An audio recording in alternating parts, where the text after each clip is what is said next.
Good morning. Excited to be here at my first SEC Media Day. I think it's fitting that we are here in Dallas, given the recent expansion in this conference and what this city means to this state from a recruiting foothold standpoint, now kind of squarely located within the SEC footprint. So it's great to be here, home of current NFL stars, Myles Garrett, Von Miller, and Justin Madubuike, who all played their high school football in and around the DFW area. So it's always great to be back here. Like many before me, I want to start by offering my condolences to Coach Lane Kiffin and his family on the passing of his father. Coach Monty Kiffin was a legendary defensive coordinator. I was a young defensive coach when Coach Kiffin was establishing the Tampa 2 system down with the Bucks. He quickly became a defense that everyone was trying to emulate. I never personally crossed paths with him, but from afar, he set the standard of what defensive football should look like. Many of us over the years have tried to emulate it, majority of us unsuccessfully. That's probably why Lane is coaching on offense, but our thoughts and prayers are with him and his family through this difficult time. Next, I want to recognize a couple of people at Texas A&M. For starters, I want to give another congratulations to cornerback Kevin Smith, a former student at Texas A&M. Kevin was an All-American football player at cornerback for the Aggies. He went on to be a first-round draft pick of the Dallas Cowboys, where he was a 3-time Super Bowl champion here in Dallas.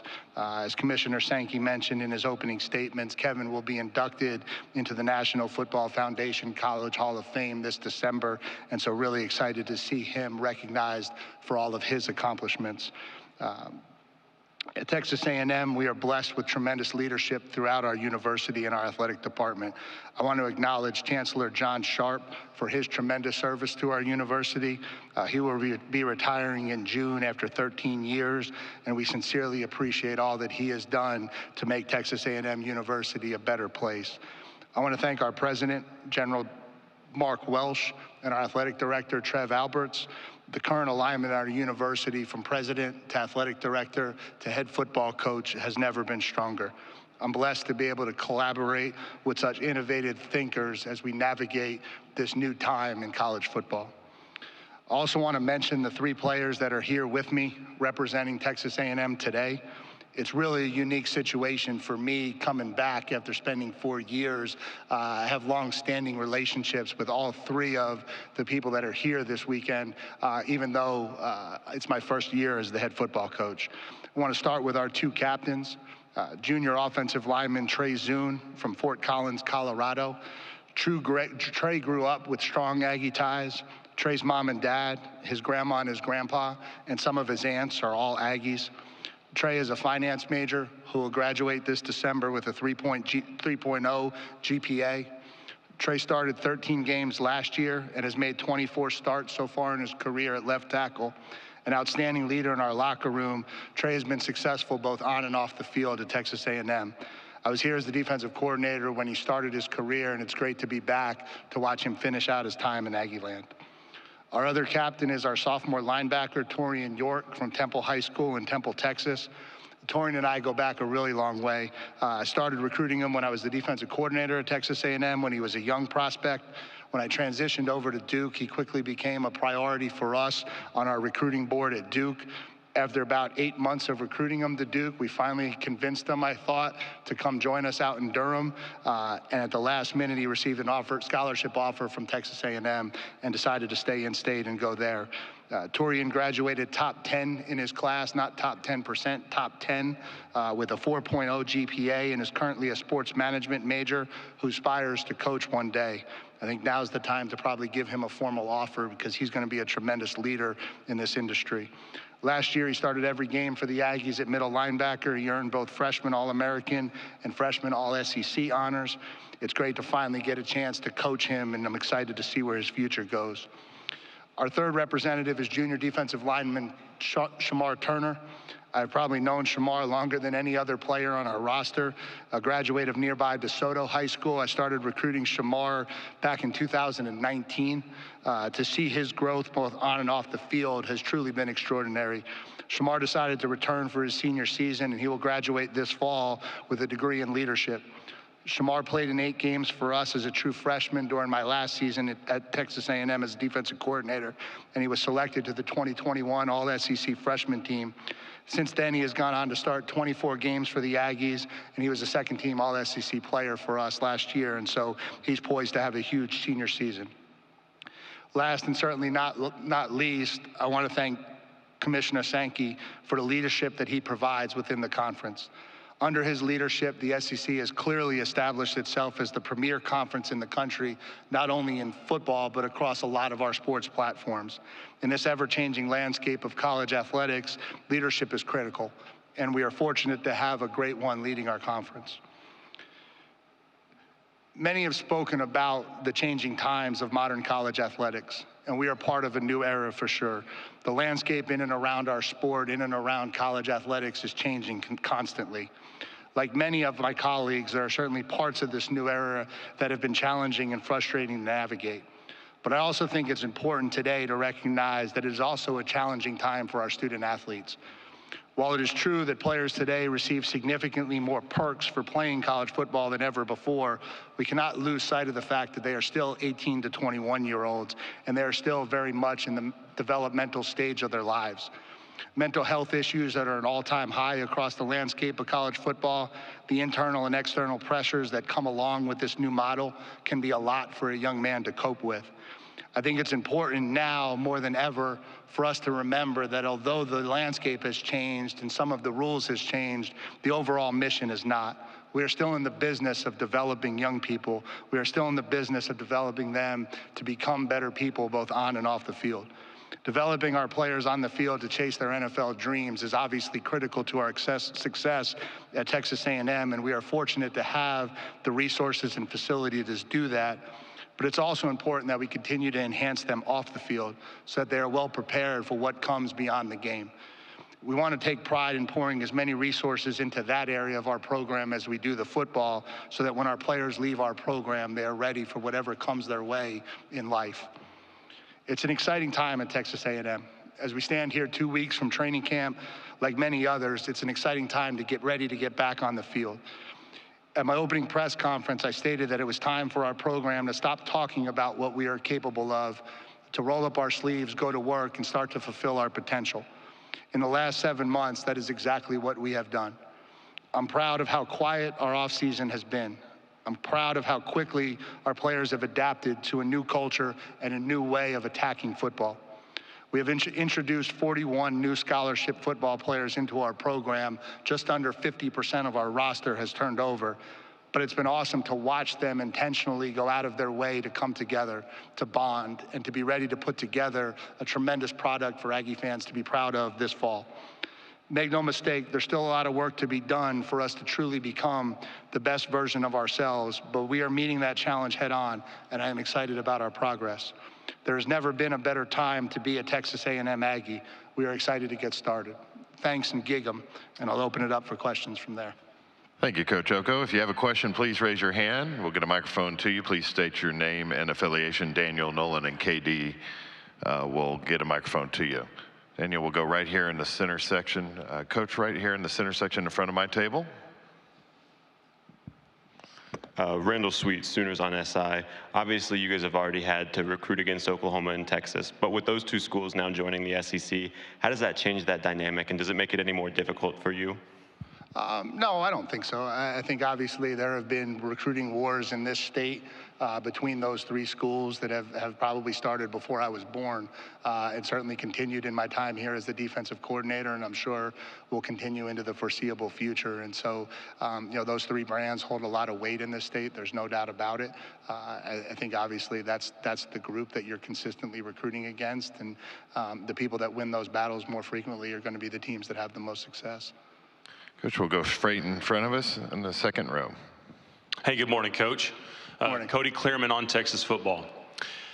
In the past, the glaring advantage that A&M had over in-state rival Texas in recruiting was that you were all in the SEC. But with that now gone, do you see it becoming more like in the history of recruiting, being some kids are Longhorn kids and some are Aggie kids?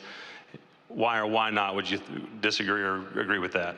I don't know. I think each kid's got to go through their process and kind of figure out what the right fit for them is. I don't know that a league gives you necessarily that leg up. I think we've got to build a program that people want to be part of, and I think it's no secret that recruiting in the state of Texas is extremely competitive. I think it's not only us in Texas. I think it's also a lot of other programs now coming in here. You see that in this cycle that we've got to fend off. And I think our focus isn't just on one school. I think our focus is on going out and identifying the kids that we think can help us win a national championship and trying to get them to Kyle Field and Texas A&M. And I don't think that is a one-on-one situation anymore. I think this has changed a lot, and I think there's a lot more schools involved in that now.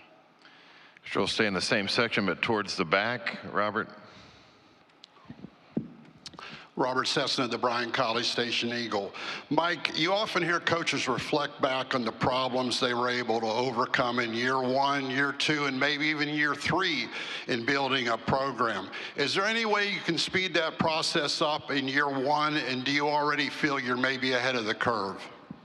I think in this era of college football, you better speed that process up. I don't think this is a very patient era. I don't think you come to a school like Texas A&M that has the ability to do what we're capable of doing, and you want to talk about building for a future, but I think you got to be careful that you don't skip steps along the way. I think you've got to establish a culture. You got to establish identity.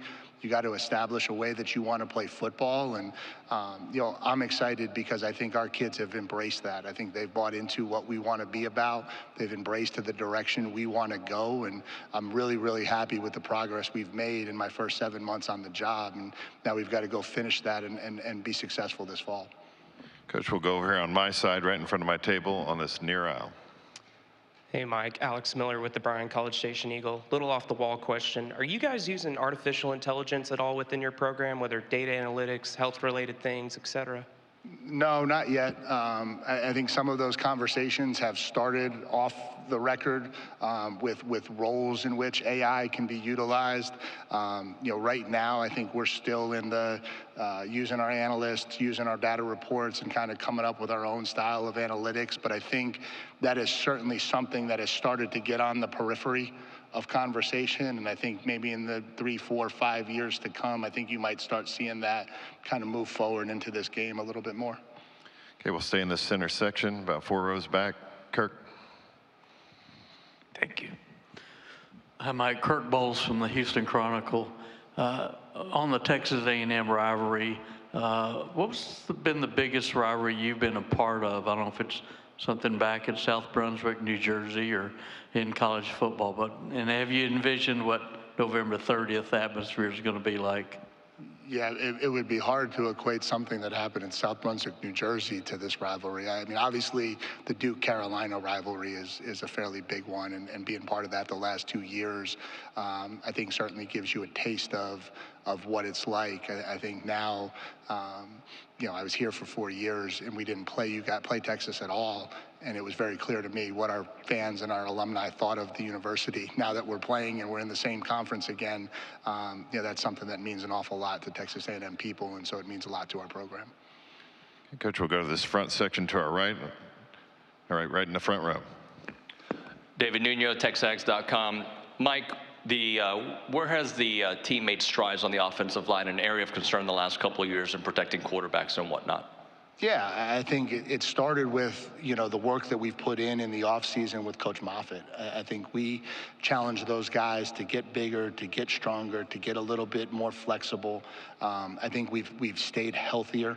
I think that's been a big piece of it. I think if you look back to the last couple years, we've gone into training camp with parts of that group limited and not able to practice maybe the way they wanted to, and that always hurts your ability to get the cohesion and being able to get to the level you want to get to. And I just think we have to be intentional about how we put those kids in position to be successful. It's not lost on anybody that our ability to keep our quarterback healthy is going to play a huge role in our ability to have success this year. And some of that is on the offensive line, but that's a program conversation. What we're doing, what we're asking them to do, the decision making, the quarterbacks running, the system, how we call it, what we do. it's across the board. We've got to take some stress off of that group too, and allow them to go out there and have some success. Hey, Coach, we'll go over in the section in front of me again. Hi, Coach. Travis Brown, KBTX.com. You lost some key veteran production at wide receiver last year. In a perfect world, do you see one guy separating himself to try to replace some of that production, or do you feel like you have a group that can kind of come together and replace some of that together? Yeah, I think if you look at the best offenses in this conference, it's usually not one guy. It's usually a handful of players that can threaten a defense based on matchup, based on coverage, leverage, based on who they're trying to take away. And so I think it's critical for all of our wide receivers to take the next step this offseason and come out this year and perform at a high level. I think we're excited about some of the guys that we do have returning. I think Noah Thomas has had a phenomenal offseason. I think Jade Walker has had a great offseason. We're really happy with what Muhsin Muhammad has done. Adding Cyrus Allen is going to be a huge addition for us. I think Josh Bostic is going to help us. And so I think we've got the pieces in place. We've just got to go out there and continue to develop that group so that they can kind of become what they're capable of becoming consistently. I think that's the biggest thing. Which we'll go to the section to your immediate right. Olin. Yeah, Olin Buchanan, TexAgs.com. Mike, can you talk about or tell us some of the thoughts that went into the move of Shamar Turner going from playing a lot outside on the defensive end to playing primarily inside? Yeah, I think a big piece of that was, I think that was the intention when we recruited him.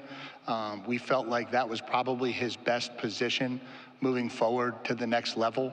And I think, for whatever reason, that just kind of didn't go all the way over the last 2 years. And so I think that was a big piece in his decision to come back, was to be able to slide inside, to play defensive tackle, to showcase his ability to do that for the NFL and to kind of enhance his ability to get into that league and get in there at maybe a higher draft status. And so I think it's a natural progression for him. I think he's a big physical kid. He's got tremendous athleticism. He's a plus pass rusher. He's a tremendous run stopper. And so I think he's going to have a phenomenal year for us this year in there. Which will go down the center aisle about halfway back. Hey, Rob Brown, SEC Sideline Sports in Memphis. The last coach that left Duke in 1990 and came to the SEC was Steve Spurrier. Worked out pretty well. Can you talk about what you learned at Duke in your years there? And you won 9 games at Duke. That's like having a great hockey team in the Everglades. That's tough to do. Most people never think it can happen. How much has that prepared you for life coming back to A&M and then bringing Texas in to compete with? You got to love the competition, I would think. Yeah, I think, have said this to a lot of people in the last 2 years. When you're an assistant coach, you think you know everything it takes to become a head coach, but until you actually go sit in that chair, you have no idea. You have no idea how much of the program you had no idea was being handled by the head coach. And so I think anytime you get in that chair, you grow. I'm extremely thankful to all of the people at Duke. Athletic Director Nina King gave me my opportunity to be a head football coach, and so I'm grateful for her and everything that she did for me there. I think we had tremendous football players in that program, maybe more so than people wanted to give us credit for, and so a lot of that was development, but a lot of that was thanks to David Cutcliffe and the job he did before we got there. But I think being in that chair is the only way to prepare to be in that chair. And certainly now coming back into this conference, the premier conference in the country, that got even stronger this year, certainly that experience is something you want to lean on as you try to build this program to become what we want to be at Texas A&M. Which will go right down here in front to your right. John Arona, Texas Sports Network. You were in Aggie Land before, you left, and you're back. What are you looking forward to most about the culture of Aggie Land?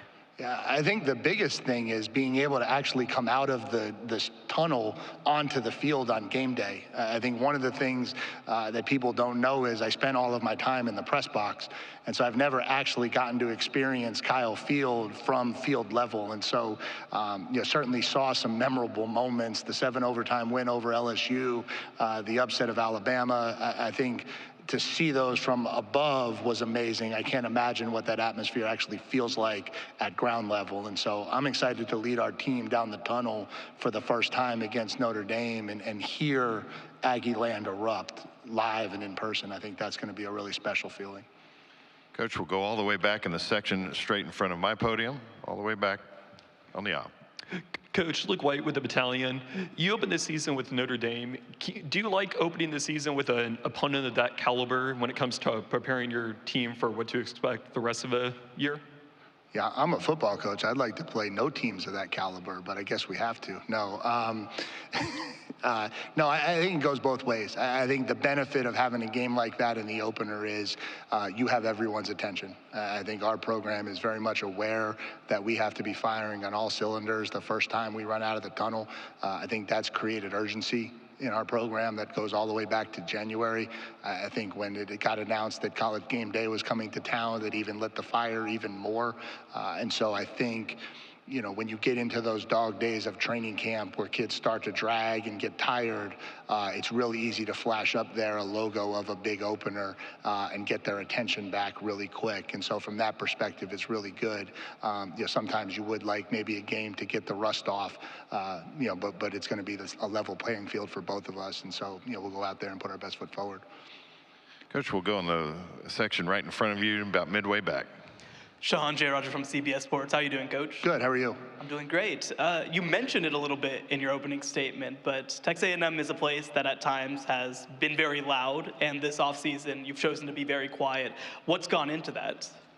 I just think you earn the right to have success in the game of football. I think that's a recipe that has stood the test of time, and that's what the offseason is about. The offseason is about being in places where nobody's watching, where no one's following you on Instagram, where nobody's posting about what you're doing, and getting up every day and going to work to become better so that you have a chance to have the success that you want to have in the fall. And so I don't know that I intentionally changed our thought process at Texas A&M. I think that's how I believe programs should be. I think when it's not football time, we should be working, and that's what gets you ultimately the results you want to have in the fall. And so I'm just proud that we've been able to do that so quickly in College Station. Coach, we'll go over to our right on the aisle. Hey, Coach. Steve Moulton, WZZN out of Huntsville, Alabama. You mentioned Tommy Moffitt earlier.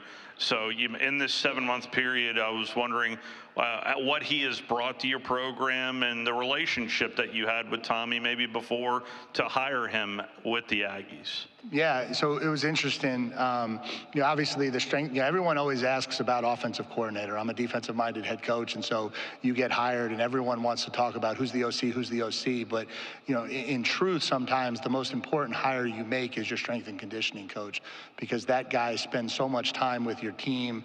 That guy establishes your toughness level. That guy establishes your culture. He establishes your discipline level. And so we took a lot of time to kind of research and make that hire. I had never met Coach Moffitt in my career. We had one of his assistants on our staff at Duke, and so I knew of him. When I dug into him and really started interviewing and talking to him, I was blown away by how modern he was. You know, when you have a guy who's had as much success as he has and has a resume as long as he does, 3 national championships for 3 different head coaches, you anticipate maybe there being a little bit of an old school thought process, and it was the exact opposite. He's extremely well read, he's modern, he's into sports science at the highest level, he's into training our kids at maximum efficiency, and those were the things that were really important to me. And so when I identified that here was a guy that had the amount of success that he had, but had kind of modified his program over the years to change with the times, it was a no-brainer for me to try to bring him into College Station.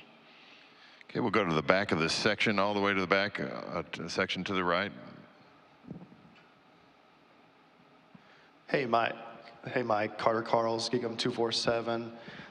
There seems to be a wide range of opinions with Connor Wigman. Some people are projecting him to be a first-round pick next year, Other people might rank him in the middle of the conference in terms of quarterbacks. What do you think he needs to do to hit that ceiling that people have of that first-round pick ceiling?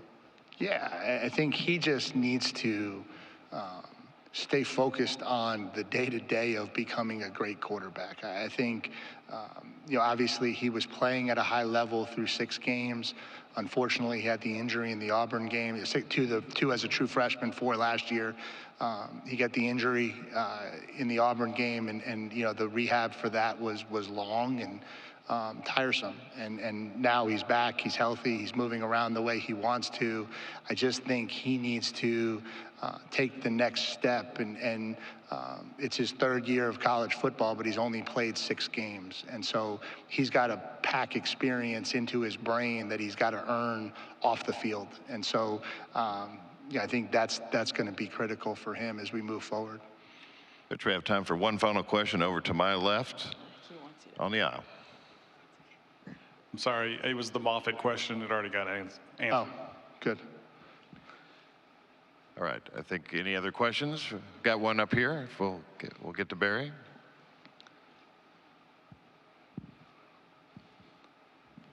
Yeah, Mike, Barry Trammell, Tulsa World, 12-team playoffs with us now.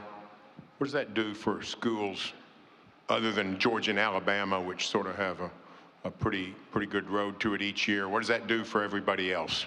Yeah, I think spending 4 years in this conference, there were a lot of years where I felt like there were more teams deserving of being in the playoff. I felt like at times, certainly for us in 2020, I feel like this conference has clearly established itself to be the premier conference, and now what you have is more access. And so I think if you look at the College World Series as a model, more access has led to a lot more all-SEC semifinals, all-SEC championships. I believe you're going to see something very similar in the college football playoff. I think the more teams from this conference that get in and get to compete in meaningful games on a national scale, I think it'll only help us enhance our reputation as the premier league in the country. Coach Elko, thank you for your time this morning. Yep. Thank you, guys.